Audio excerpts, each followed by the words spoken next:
Would it be wise for the Baltimore Ravens to franchise tag Lamar Jackson during the 2023 offseason? We talk non-exclusive versus exclusive franchise tag, key offensive coordinator updates for the Ravens, and much more coming up next here on this episode of Locked On Ravens. You are Locked On Ravens, your daily Baltimore Ravens podcast, part of the Locked On Podcast Network, your team every day.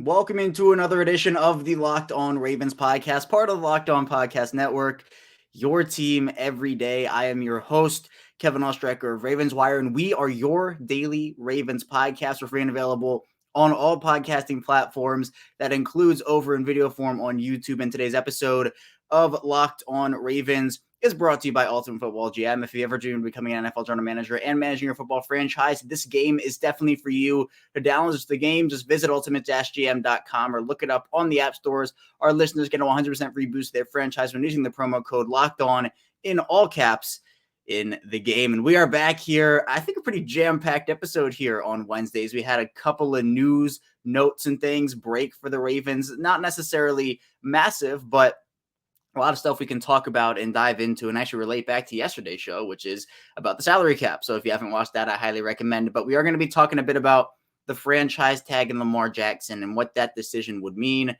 for the Ravens, for Lamar Jackson, the different types of franchise tags. And again, we talked about it in yesterday's show, but Ian Rappaport went on the Pat McAfee show and said that it is, his expectation, not a report or anything, but it's his expectation. He would guess that Lamar would get the exclusive franchise tag this offseason. So that's what he expects.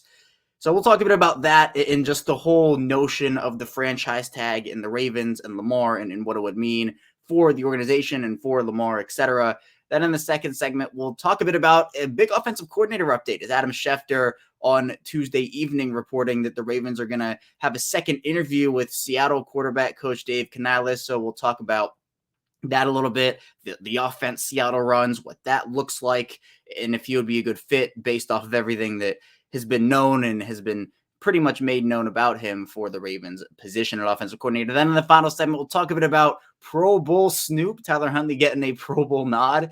Also, we'll talk about a controversial mock draft decision by a writer over at CBS Sports. So let's talk about that. Before we do that, though, if you're listening to us today in audio form, whether you're on Apple Podcasts, Google Podcasts, Spotify, driving into work, driving home from work, if you're doing anything, be sure to follow along there. Also, if you want to actually put a face to the voice and then head over to YouTube, be sure to like this video, subscribe to the channel. It's the same show, both audio and video, 5 days a week, Monday through Friday, even through the offseason. We do not stop on Locked On Ravens. This is episode number 908 consecutively for me, and it's all free to subscribe and do all that. So be sure to like and subscribe and follow along. But let's now talk about this franchise tag situation and if it would even be wise for the Ravens to apply the franchise tag to Lamar. Now, as we talked a bit about yesterday and on yesterday's show, I will briefly run through the different franchise tag numbers. So there is the non-exclusive franchise tag and there is the exclusive franchise tag. Those are the ones I'm going to be focusing on. There's also the transition tag, which I'll briefly discuss.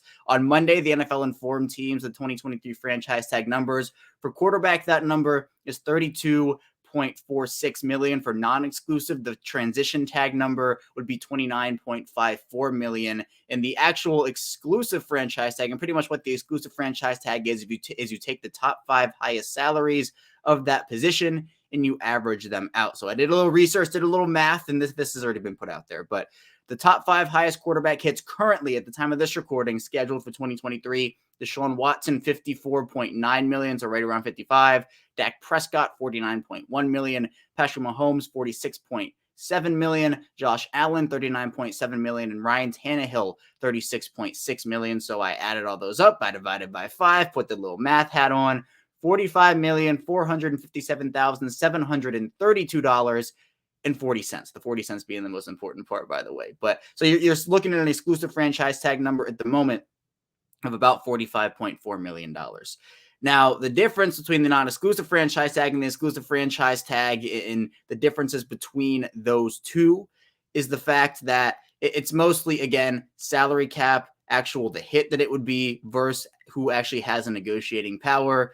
And for the Ravens, if you were to do the exclusive tag for Lamar Jackson, that gives the Ravens exclusive negotiating rights. And should the player reject that offer, they're unable to sign with another team for the entire season. And the non-exclusive tag pretty much allows Lamar Jackson, in this case, to negotiate with other teams. And if they receive an offer, so if Lamar got an offer, the Ravens would have an opportunity to match that. But if they don't, the Ravens would be entitled to 2 first-round picks.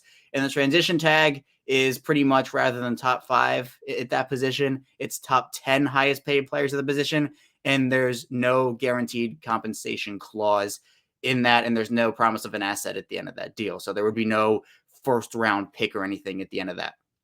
So for Baltimore, it's probably within their best interest to give Lamar the exclusive franchise tag in terms of actual negotiating. Because if Lamar, let's say he goes out there and negotiates with, I don't know, the Jets or the Falcons or something, and he gets a deal and he comes back to the Ravens and says, hey, I know you tagged me, but I it's a non-exclusive tag. I got this offer from the Jets or the Falcons, and it's past what the Ravens want to pay, then they would probably let Lamar walk, or maybe they would, and they would only get 2 first-round picks. Now, a trade for Lamar would probably net them more than 2 first-round picks. So if you're looking at actual, hey, compensation-wise plus negotiating power, you're probably giving Lamar the exclusive franchise tag and hoping that you can strike a long-term deal before the season starts. Because this whole thing with the franchise tag is it's a fully guaranteed 1-year deal with that number being the hit. So that's $32 million for the non-exclusive tag, $45 million for the exclusive tag on a team right now that has $27.8 million, right around $27.8 million to work with, which I think ranks number 8 in the league if I saw it correctly. But again, that is before you sign your franchise quarterback. And if it's the franchise tag, if Lamar signs that, it's a 1-year deal worth $32 million or worth $45 million. And that's why people, I think it was last offseason, were having the discourse of, well, if Lamar wants to maximize his money, if the Ravens aren't giving him what he wants, maybe you can do 2 franchise tag years where you get the fully guaranteed, in this case 45, and do it again. And then you sign a long-term deal somewhere if the Ravens aren't giving you fully what you want in terms of guarantees. Now, for Lamar, would he play on the franchise tag? It's a tough question. I don't question Lamar's competitive spirit, his want to play football, his want to be out there with his teammates. But in terms of what would happen to him if, let's say, he suffers a pretty serious injury on the franchise tag, what would that do to his value? Does he want to risk that and put that out there? I don't want to speak for him. You know, there are some players who would hold out in this situation, others that wouldn't, and say, you know what, I'm just going to do it. I'm going to play on the tag, try to boost my value a little bit more. But for the Ravens, giving him the franchise tag and having him play on that, you can't spread that money out. If you sign Lamar to a long-term deal, you can do what you did with Roquan if you're the Ravens, what you did with Marcus Williams or the Ravens, and lower the cap hit early so it's not hindering you making other moves at that point. So you can have multiple long-term contracts running alongside each other, whereas the Ronnie Stanley contract and the Marlon Humphreys and the Mark Andrews, those contract cap hits are starting to go up. And then as those contracts expire, you then have the Roquan deal, the cap hit goes up. The Marcus Williams cap hit goes up. The Lamar deal, that deal would go up. So, you know, if you don't, obviously you don't want to lose Lamar for nothing. And on the franchise tag, you're able to negotiate. You know, it's not like if you tag a guy, you're locked into that and you can't negotiate, and that's that. You can still negotiate on these deals, but it just depends on if the Ravens want to give themselves exclusive negotiating power on the exclusive tag for a little bit more money, or if they want to give the non-exclusive tag, which allows Lamar to go out there, kind of gauge the market a little bit, but would be entitled to 2 first-round picks. The organization would be if he ends up leaving. So it's a very difficult conversation. I mean, for me, it's not. I personally think Lamar is the best Ravens shot to win at this point. I don't think you're going to find somebody for the next couple of years unless you go out there and trade for a Pat Mahomes or something that's going to give you the chance there. So for Lamar, ideally, he's playing for Baltimore in 2023. But whether he's on the tag or not, whether it's the tag or the long-term deal, is going to determine how much they can do with their offseason, how many cap casualties they'll need to have, how many restructures need to happen. So there's a lot that goes into this. And part of it is the offensive coordinator situation in terms of if Lamar is there, who's the offensive coordinator? If he's not there, who's the offensive coordinator? So coming up, we'll talk about a key update in the Ravens offensive coordinator search. So be sure to stay tuned. So a lot to talk about here on Locked On Ravens. But first, this episode is brought to you by Ultimate Football GM, and you've heard me talk about this mobile game app, and I can't tell you how much fun I had competing against my fellow Locked On NFL host. Chris Carter, Locked On Steelers, was the Locked On NFL champion. I did not win, although I wanted to. Well, it's your turn now to compete, but more on that later. If you ever dream of becoming an NFL general manager and managing your football franchise, your dream can come true in this game. It's definitely for you. You'll manage every strategic aspect of your team, play through seasons, and lead your team to glory through trying to build a dynasty. Ultimate Football GM, you're responsible for controlling the destiny of your franchise by hiring the right coaches and coordinators, trading players, navigating your franchise through free agency and the draft, and all the ups and downs of a season. And you can be competitive with your friends or your family if you want to get in on the action here. And it is a super fun experience in all of this in a challenging, realistic game world.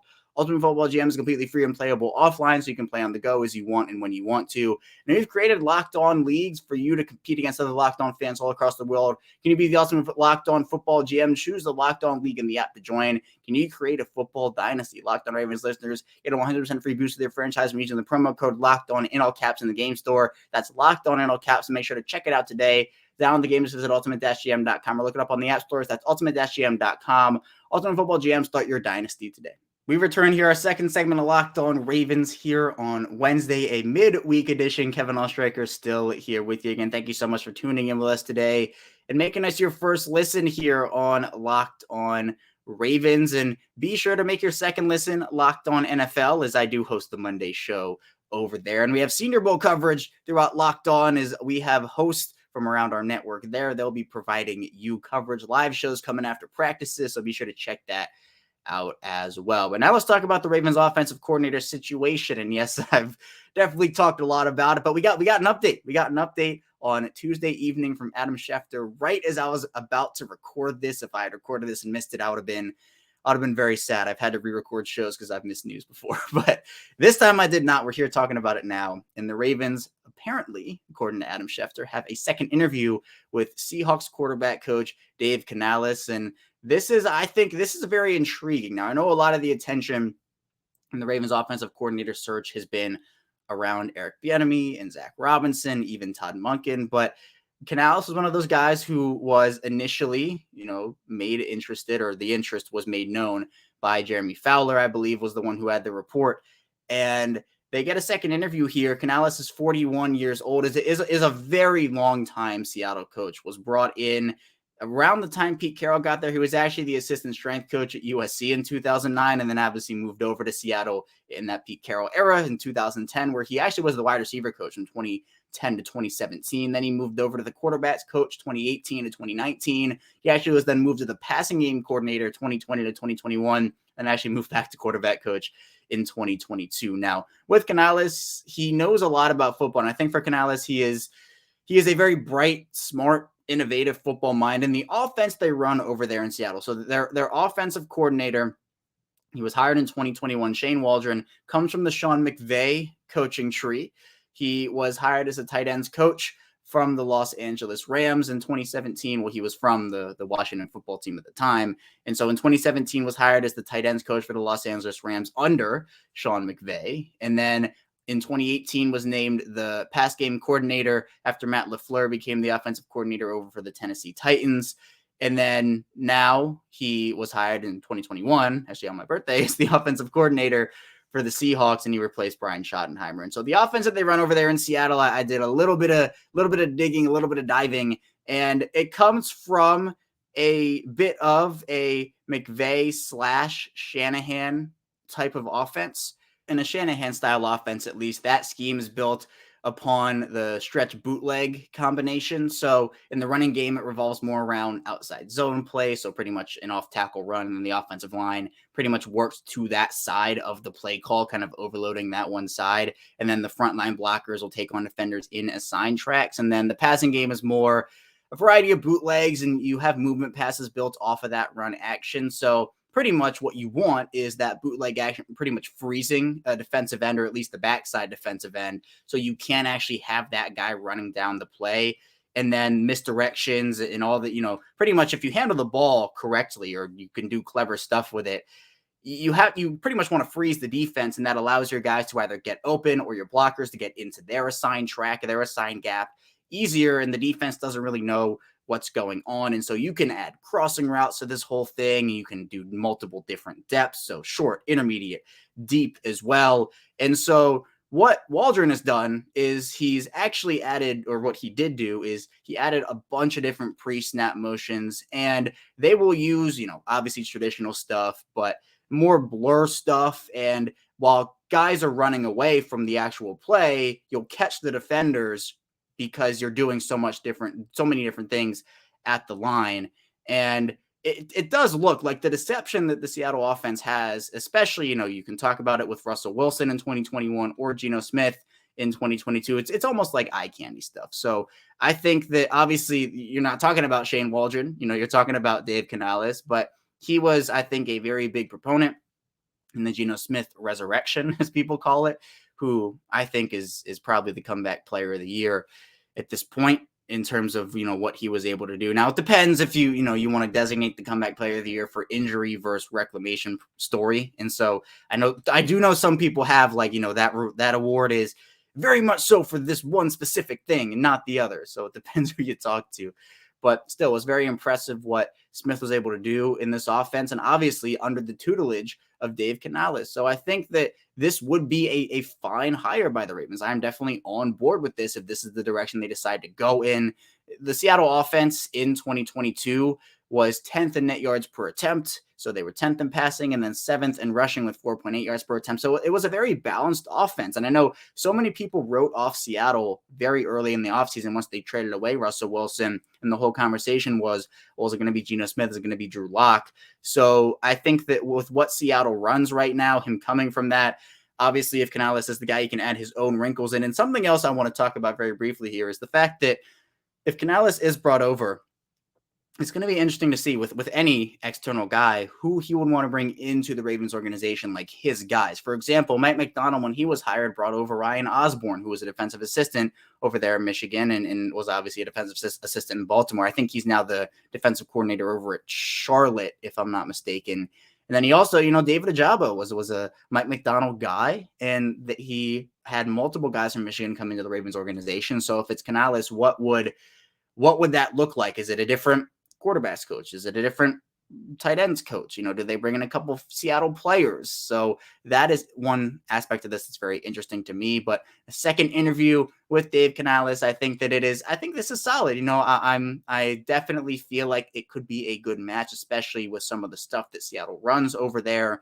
And we will see, coming from that McVay tree over there was the offensive coordinator. So for Canales, who has been a longtime Seattle coach, I think him being able to be under someone who comes on the McVay coaching tree would be a plus for the Ravens for sure. But we'll head into our final break now. Coming up in our final segment, we'll be diving a bit into the Tyler Huntley Pro Bowl Snoop conversation, as well as a controversial mock draft pick by a CBS Sports writer for the Ravens. So be sure to stay tuned. So lots to talk about here on the show. But first, this episode is brought to you by FanDuel. And this year, the only app you need at your Super Bowl party is FanDuel, America's #1 sportsbook. I'm really excited about our new sports betting partner for Locked On because they're the #1 sportsbook in America, FanDuel. And if you're new to FanDuel, that's even better. They have so many great features that make betting on sports fun and easy. Download FanDuel now so you can bet Super Bowl 57 with a no-sweat first bet. You'll get up to $3,000 back in bonus bets if your first bet doesn't win. FanDuel lets you bet on everything from the money line to point spreads to who will score a touchdown. And for the Super Bowl between Philadelphia and Kansas City, that money line is going to be probably moving over the next 2 weeks here. So I'm keeping my eye on that on the FanDuel Sportsbook. And the FanDuel Sportsbook app is safe, secure, and super easy to use. Best of all, you can get paid your winnings instantly, and it has a very user-friendly experience, and it makes everything so much easier to use, which is great. So join FanDuel today at FanDuel.com/lockedon to claim your no-sweat first bet on Super Bowl 57. That's FanDuel.com/lockedon. Make every moment more. FanDuel, official sportsbook partner of the NFL. Also, this episode is brought to you by Built Bar. And if you're looking for a delicious treat but don't want all the fat and calories, then you have to try a Built Bar. We just got through the holidays, and I know that my goal for me is to eat a little bit healthier this year. And if you're like me, where you want to eat healthier but don't want to compromise taste, then again, you have to try Built. With Built, healthy is actually tasty. And what makes Built Bars so good is, for starters, they're covered in 100% real chocolate. That is right, real chocolate. And they come in unbelievable flavors like churro, peanut butter brownie, and coconut almond. They have only 130 calories, 4 grams of sugar, and a whopping 17 grams of protein. Now you don't actually need to wait around to get a box. For years, we've been talking about ordering your Built Bars at Built.com, but now you can get them at your local Walmart or your Sam's Club. That's right. Head to your nearest Walmart today. Walk to the pharmacy section and grab yourself a box of Built Bars. You can pick up a 4-bar box of cookies and cream, double chocolate, or coconut puffs. And if you're closer to a Sam's Club, you can run in there and grab a 13-bar box with new hit flavors such as brownie batter and churro. You can thank me later. Get your hands on a Built Bar. You will not regret it. We return here. It's our final segment of Locked On Ravens. Still here with you, Kevin Oestreicher, your host from Ravens Wire. Be sure again to like this video, subscribe to the channel. We put out daily Ravens content 5 days a week. And be sure to make your second listen Locked On NFL. But now let's talk a bit about some Ravens news, notes, and quotes, really. And Tyler Huntley is headed to the Pro Bowl, obviously as an alternate. He was the 4th alternate, I think it was. And guys, just injuries, Super Bowls, Mahomes playing in the Super Bowl, he's not going to be there. So Tyler Huntley gets to go to the Pro Bowl now, and it's going to be alongside Trevor Lawrence, Jacksonville, and Derek Carr, currently in Las Vegas, although that situation is definitely something to monitor throughout the offseason. And for Huntley, it's definitely a bit of a surprise that he was named as an alternate in the first place, but hey, you know what? It happens. Now, it's actually the Pro Bowl games this year. They changed up the format of everything. The Pro Bowl just lost so much popularity, especially as players began to care less and less about it, but it still is an accolade and still obviously looks good on the resume. So Lamar Jackson has 2 Pro Bowls. Tyler Huntley has 1 Pro Bowl. So you got, if Lamar Jackson and Tyler Huntley come back to Baltimore in 2023, you got 2 Pro Bowl quarterbacks on your roster. So if I'm the Ravens, I'm taking nothing less than a first-round pick. No, I'm just kidding. But it is, I'd say, an interesting situation to have Huntley go there. I mean, congratulations to him. He's able to get the job done there, and he now officially is. You cannot take it away from him. He officially is a Pro Bowl quarterback. So again, shout out to Tyler Huntley for what he was able to do this year. They got him to the Pro Bowl. So there's that. But I also wanted to talk about a very controversial mock draft pick by Ryan Wilson of CBS Sports. Now, there has been a lot of conversation surrounding what the Ravens should do at pick 22. Should it be a wide receiver? Should it be a cornerback? Should they trade up? Should they trade back? Now, what Ryan Wilson has the Ravens doing is taking a running back in the first round and Bijan Robinson out of Texas. And Wilson's analysis of it, he says, Bijan Robinson is special, and while he is probably one of the best players in this class, he could still be around late in round 1 because he is a running back. And while the Ravens and offensive coordinator Greg Roman have parted ways, it's fair to assume the team will still revolve around Lamar Jackson.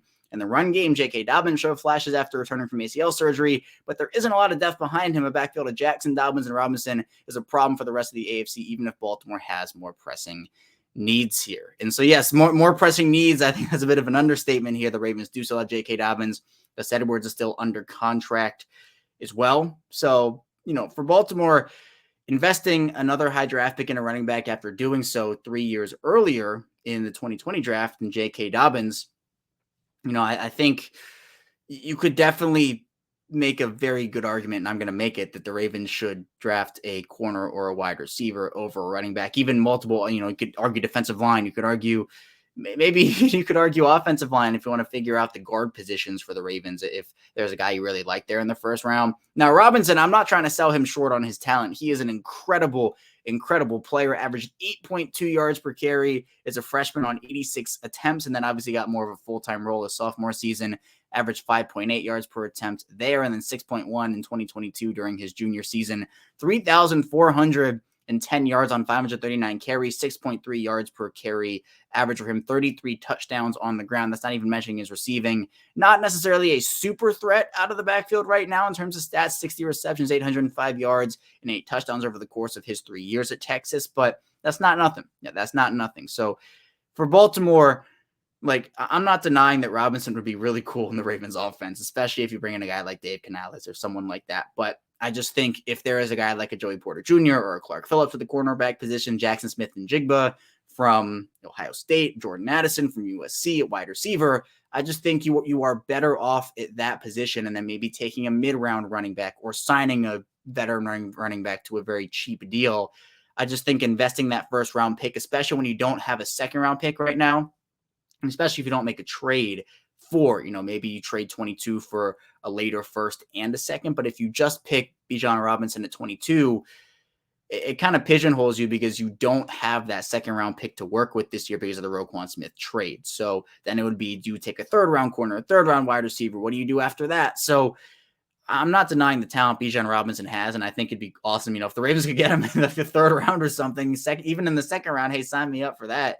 But I think first round, you need to attack a need there. That doesn't mean you have to only pick for need. If there's a guy that's like 70 on your draft board at 22 at that position, you can go other areas there. You can go other avenues. But to me, I just think taking a running back in the first round right now for the Ravens, I don't know. It's not what I would personally do at this point, but we'll see what happens. Draft season's coming up. We'll again dive into mock draft Mondays in a couple of weeks. I will engage with mock drafts from watchers and listeners, which will be really, really cool. And I love doing that every single season. And also a bit of breaking news here on Locked On Ravens, as it is being reported by Jeremy Fowler that Bills wide receivers coach Chad Hall is going to interview with the Ravens on Wednesday for their offensive coordinator position. Apparently, the Bills players love Chad Hall, and the response to it from Bills fans on Twitter is don't take Chad Hall, don't take Chad Hall. So that's one other aspect of this offensive coordinator search to keep an eye out on. But that's all I have for you here today on Locked On Ravens. Thank you so much for tuning in. When we get back here